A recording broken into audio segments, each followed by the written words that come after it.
What are minimal surfaces in geometry? Imagine stretching a soap film across a wireframe and watching it settle into a smooth, balanced shape. That's a perfect example of a minimal surface.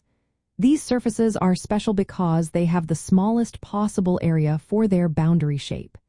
In geometry, they are fascinating because they show how surfaces can naturally find the most efficient form. Minimal surfaces are defined by a property called zero-mean curvature. This means that at every point on the surface curves equally in opposite directions, balancing out to zero. Think of it like a perfectly balanced seesaw. No side dips more than the other. This balance is what makes the surface minimize its area locally, meaning in small regions, it has less area than any other surface with the same boundary.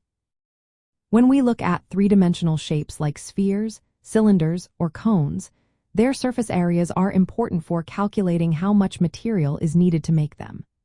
Minimal surfaces help us understand the most efficient way to shape these objects to use the least material while still fitting the same boundary.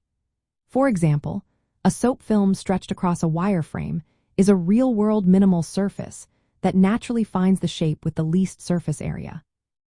Some common examples include the flat plane, which is the simplest minimal surface because it has zero curvature everywhere.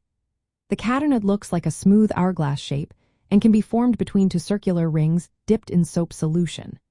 The helicoid resembles a spiral ramp or a twisted plane. These shapes are studied in geometry because they connect ideas about shapes, angles, and curves with the idea of balancing forces to minimize surface area. Minimal surfaces are not just theoretical, they have practical uses. Architects use them to design structures that need less material but stay strong. Materials scientists study them to understand complex interfaces in materials.